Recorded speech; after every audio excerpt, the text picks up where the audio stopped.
Has anyone here taken an online class ever since the start of the COVID-19 pandemic? Oh, everyone? As we all know, colleges were forced to turn online with the sudden onset of the global pandemic. With much trial and error, online classes have now become the norm and will likely remain so in the near future. However, there are many problems with the current execution of fully online classes. They are making students just click through the material and earn a line on their transcript without really understanding or getting a spark of interest in the subject matter. Is this the value of college education? Just to get a degree with little learnings that cannot be applied to real life? Of course not. In order to provide students with a learning experience at least equal to that of the classroom, online classes need to be better regulated, better guided, and support system needs to be developed. In this speech, focus will be given to fully asynchronous online classes, that is, online classes without any fixed meeting times. First, I'd like to talk about how broad the problem is, why this problem is persisting even after we've been in virtual mode for so many semesters now, and what we can do to fix this problem together. Before we start discussing why or how to fix them, let's first discuss the extent of this problem. Online classes are prevalent. According to federal data, 52% of college students took at least one online course in the 2019 to 20 pandemic school year. Not surprisingly, the number increased to 97% of college students taking at least one online class during the pandemic. However, many online classes are bad and does not accomplish the student learning outcomes they're supposed to. According to two separate surveys referenced by Forbes.com, 75% students and 84% of teachers do not find online class equivalent to the classroom experience. Moreover, Barnes & Noble College reported that 44% of students found that the value of college has declined due to the pandemic. And 94% of students said that online courses should cost less than classroom courses. At the end, this is hurting us students. Several studies with randomized control experiments showed that students taking online classes performed worse than students enrolled in its in-person counterpart. Now that we've discussed the extent of this problem, let's look into why this problem still continues even though that we've been in virtual mode for several semesters. There are effective online teaching methods that have been researched and established, but many instructors are choosing to ignore them.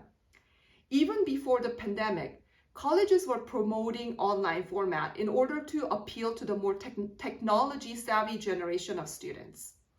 Countless articles were published on efficiency and convenience of online classes, including a study from University of Illinois. Similarly, pedagogical methods for online classes were researched and several good and bad practices have been established. Already in 2015, US News published 6 signs of a bad online instructor, which I found still applies today. A bad syllabus, or not adhering to his own terms outlined in the syllabus, not responding to student emails or and just supplying written information copied from other sources instead of giving a recorded lecture are still good indications of a bad online class experience. Even though there are remote teaching guidelines that have been put in place, many instructors are not following them. For example, instructor contact section of California Code of Regulations on Distance Learning states that instructors should maintain regular, effective contact. It is my experience that some instructors do not hold regular office hours, reply to students' emails, or not even send announcements or emails to explain the weekly assignments. Basically, we are guessing our way through by looking at the to-do items that come up on the Canvas to-do list. There is no effective way to report or give feedback to the instructors that are not following the guidelines. especially if an instructor of an asynchronous online class is unresponsive. There is really no way to get in touch with him. Administration seldom returns random student emails, so students feel isolated, like we are talking to a wall that does not respond.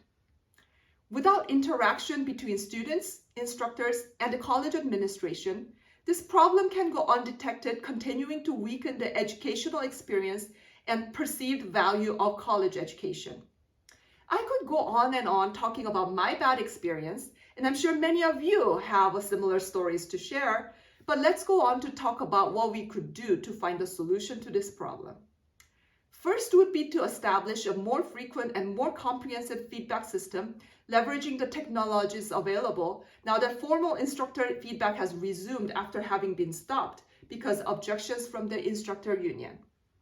In addition, there needs to be a one-stop center for students to report instructors not following the distance education guidelines, such as not maintaining frequent contact or not responding to student communication.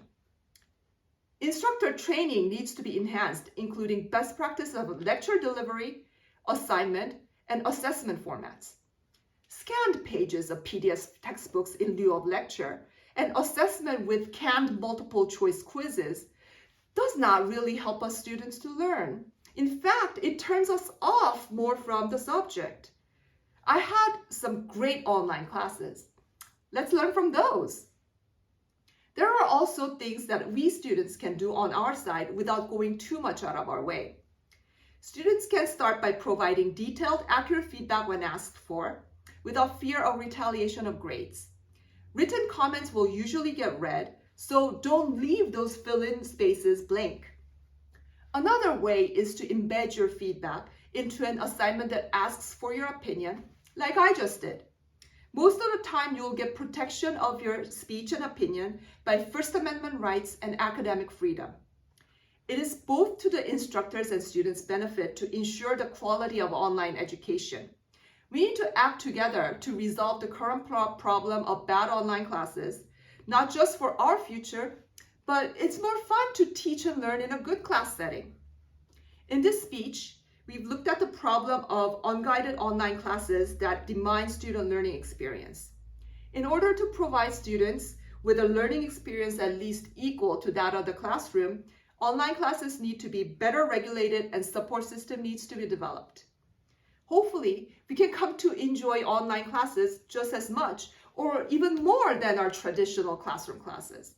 Otherwise, what's the use of all this technology?